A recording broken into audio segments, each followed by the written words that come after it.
اب ایک اور معاشرتی مسئلہ آ رہا ہے، کیونکہ یہ جو اب چل رہی تھی یوں سمجھیے نا کہ پورے عرب کے اندر اب تو بھٹی دہک گئی ہے، جنگیں ہو رہی ہیں، جگہ جگہ ہو رہی ہیں، مارکے ہو رہے ہیں. ہمارے پاس تاریخ میں جو لکھے آئے ہیں سیرت میں تو بڑے بڑے مارکے ہیں جن میں کہ حضور شریک رہے.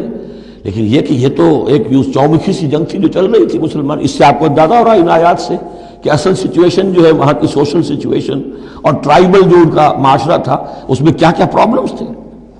اب اس میں یہ ہے کہ فرض کیجئے کسی شخص نے کسی مسلمان کو مار دیا، لیکن یہ اس نے کہا کہ میں نے تو مارا نہیں، مجھے اتفاق سے میں نے تو تیر چلایا تھا کسی جانور پر، کسی ہرن پر لگ گیا. اس کو ہو سکتا ہے، یہ ممکن ہے. تو اب کسی مسلمان کا مسلمان کو قتل کرنا دو طرح کا ہے، قتل خطا اور قتل عمد. اس کا کیا حکم ہے؟ ما کان للمؤمن ان یقتل مؤمنا الا خطا. کسی مومن کے لیے یہ روا نہیں ہے کہ مومن کو قتل کرے مگر خطا کے طور پر. نشانہ چوک گیا، کسی کو جان لگا، اب گاڑی ہے، ایکسیڈنٹ ہو گیا، آپ چلا رہے تھے، کوئی اس کے نیچے آ گیا، مر گیا، آپ تو اسے مارنا نہیں چاہتے تھے. چنانچہ سعودی عرب میں یہ بھی اسی بد کے تحت یہ فیصلے ہوتے ہیں اس کے ایکسیڈنٹس کے، اس قانون قتل خطا کے تحت. وہ قانون کیا ہے؟ ومن قتل مومنا خطا، اور جو شخص کسی مومن کو قتل کر دے قتل خطا غلطی سے، فتحریر رقبۃ مومنۃ، تو ایک مسلمان غلام کی گردن کا آزاد کرانا، ودیۃ مسلمۃ الی اہلہ، اور دیت خون بہا اس مقتول کا اس کے گھر والوں کو ادا کرنا لازم ہے، الا ان یصدقوا، الا یہ کہ وہ معاف کر دیں، خون بہا دینا ہوگا. یعنی قتل خطا کے بدلے میں آپ قتل نہیں کریں گے. قتل عمد کی جزا میں قتل ہے، لیکن یہ کہ قتل خطا میں قتل نہیں ہوگا. قتل کی جگہ کیا ہوگا؟ ایک تو خون بہا، اور نمبر دو یہ کہ یہ جو گناہ ہو گیا تم سے سرزد، اس کے لیے گناہ کے اثر کو ختم کرنے کے لیے اللہ نے ایک حق اپنا رکھ دیا کہ ایک غلام کو آزاد کرو.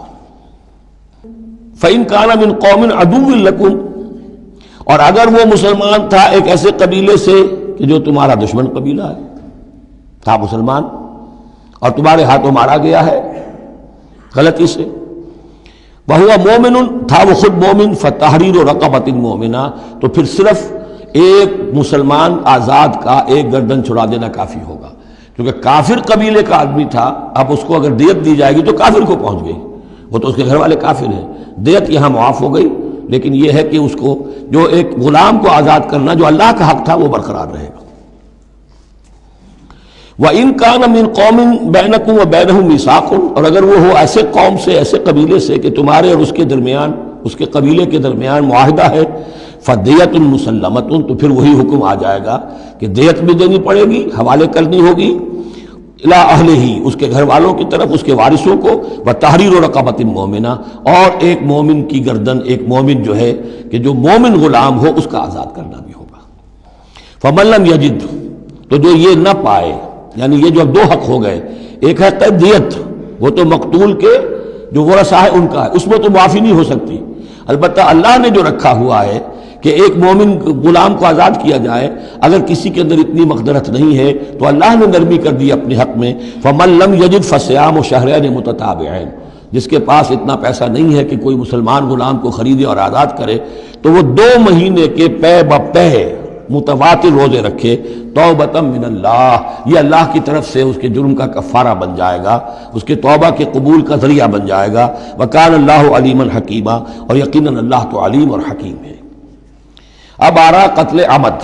وَمَن يَقْتُلْ مُؤْمِنًا مُتَعَمِّدًا، اور جو کوئی قتل کرے گا کسی مومن کو جان بوجھ کر قتل عمد، فَجَزَاؤُهُ جَهَنَّمُ خَالِدًا فِيهَا، اس کا بدلہ تو جہنم ہے جس میں وہ ہمیشہ ہمیش رہے گا.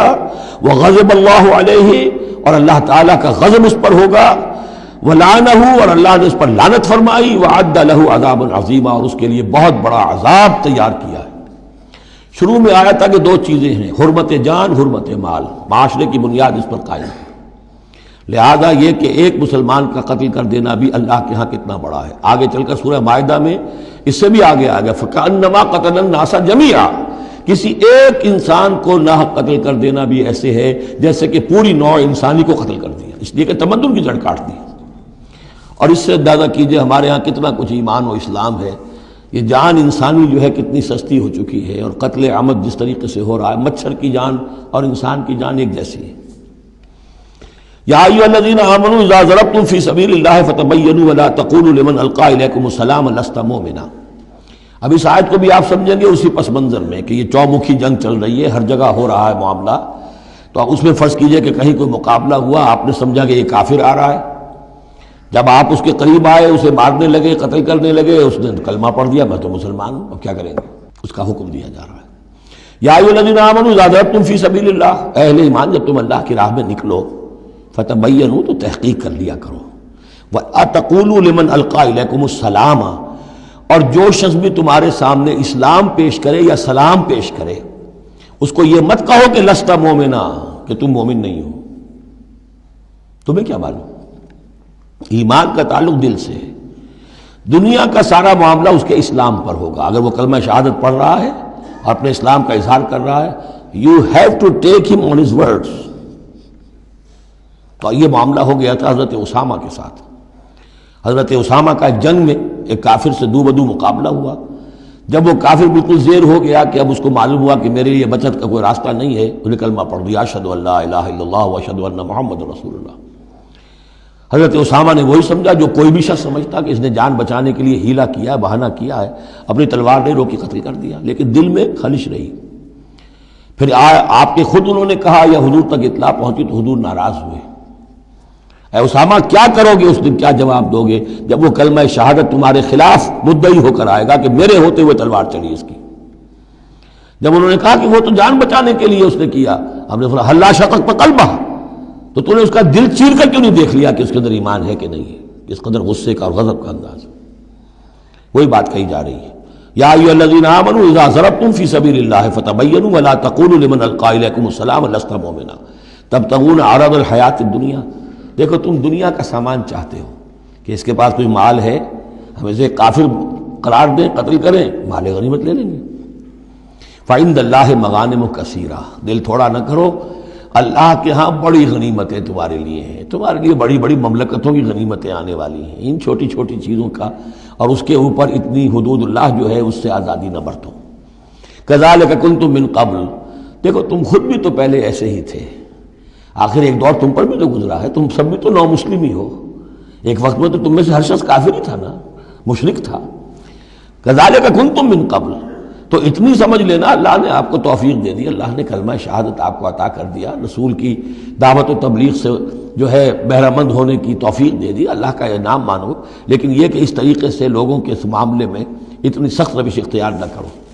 فمن اللہ علیکم، تو اللہ تعالیٰ نے تم پر بڑا احسان فرمایا ہے، فتبینوا، تو دیکھو تحقیق کر لیا کرو، ان اللہ کان بما تعملون خبیرا، اور جو کچھ تم کر رہے ہو اللہ اس سے باخبر ہے۔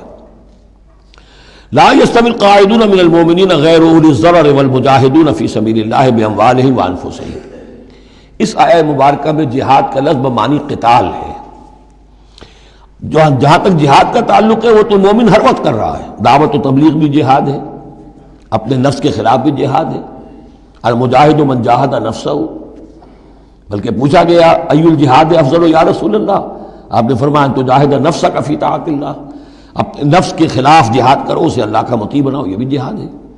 تو جہاد کے بہت سے گوشے ہیں، لیکن قتال آخری منزل قتال ہے، اور یہ بھی ان تین جوڑوں میں سے ہے کہ جو ایک دوسرے کی جگہ پر الفاظ آ جاتے ہیں، مومن و مسلم، نبی اور رسول، جہاد اور قتال۔ لا یستوی القاعدون من المؤمنین، برابر نہیں ہے اہل ایمان میں سے بیٹھ رہنے والے، یعنی جو کہ قتال فی سبیل اللہ کے لیے نہیں نکلتے، غیر اولی الضرر، جبکہ ان کو کوئی عذر نہیں ہے، اگر کوئی اندھا ہے اور وہ نہیں نکل رہا کوئی حرج نہیں، کوئی لنگڑا ہے چل نہیں سکتا ہے وہ نہیں نکلتا کوئی حرج نہیں، یہ بعد میں آ جائے گا، لیکن جن کو کوئی ایسا عذر نہیں ہے پھر وہ بیٹھے رہیں۔ اور یہ بھی نوٹ کر لیجئے کہ نفیر عام پہلی مرتبہ ہوئی ہے صرف غزوہ تبوک میں سن 9 ہجری میں جا کر، اس سے پہلے پرسویشن تھی، نکلو اللہ کی راہ میں، نکلو اللہ کی راہ میں، نکلو اللہ کی راہ میں، لازم ہر ایک کے لیے نہیں تھا، قتال فی سبیل اللہ آپشنل تھا، لہذا اس کے اوپر کسی سے نکیر بھی نہیں ہوتی تھی، نہیں گیا کوئی نہیں گیا ٹھیک ہے، لیکن پھر یہ کہ جو غزوہ تبوک میں نہیں گئے ان سے ایکسپلینیشن کال کی گئی، ان کو سزائیں بھی دی گئی وغیرہ وغیرہ۔ تو اب چونکہ آپشنل تھا لہذا وہاں پر یہ تو نہیں کہا جا سکتا تھا کہ ان کو پکڑو اور ان کو سزا دو، لیکن یہ بتایا جا رہا ہے، اس لیے حرض المومنین کا لفظ آیا تھا کہ آپ پوری طرح اکسائیے، ان کو آبادہ کیجئے، لیکن ظاہر بات ہے کہ یہ اس میں ابھی آپشن ہے۔ لیکن برابر نہیں ہے وہ لوگ جو بیٹھ رہے ہیں اور جنہیں کوئی عذر نہیں، والمجاہدون فی سبیل اللہ باموالہم وانفسہم، اور وہ لوگ جو اللہ کی راہ میں جہاد کے لیے، قتال کے لیے نکلے ہیں اپنی جانوں اور مال کے ساتھ۔ فضل اللہ المجاہدین باموالہم وانفسہم علی القاعدین درجہ، اللہ نے فضیلت دی ہے مجاہدین کو جو اپنے مال اور جان سے جہاد کرنے والے ہیں، بیٹھ رہنے والوں پر ایک بہت بڑا درجہ۔ درجتاً یہ جو تنکیر آئی ہے برائے تفخیم ہے، بہت بڑا درجہ۔ وَكُلًّا وَعَدَ اللَّهُ الْحُسْنَىٰ، اور چونکہ یہ فرض نہیں، نفیر عام نہیں، لہذا فرمایا گیا سب کے لیے اللہ کی طرف سے اچھا وعدہ ہے۔ جو نہیں نکلا، چونکہ ابھی وہ فرض ہے نہیں، لازم کیا نہیں گیا ہے، تو ان کے لیے بھی اللہ تعالیٰ کی طرف سے، اگر انہوں نے اتنی ہمت نہیں کی ہے، وہ کمتر مقام پر قانے ہو گئے تو ٹھیک ہے، لیکن اللہ تعالیٰ کی طرف سے ان کے اوپر کوئی گرفت نہیں ہوگی۔ وَكُلًّا وَعَدَ اللَّهُ الْحُسْنَىٰ وَفَضَّلَ اللَّهُ الْمُجَاهِدِينَ عَلَى الْقَاعِدِينَ أَجْرًا عَظِيمًا، لیکن فضیلت دی ہے اللہ تعالیٰ نے مجاہدین کو بیٹھ رہنے والوں پر اجر عظیم، درجات منہ ومغفرۃ ورحمہ، یہ درجات ہوں گے اللہ کی طرف سے اور اس کی طرف سے مغفرت اور رحمت۔ وَكَانَ اللَّهُ غَفُورًا رَحِيمًا، اور یقیناً اللہ تعالیٰ غفور الرحیم ہے۔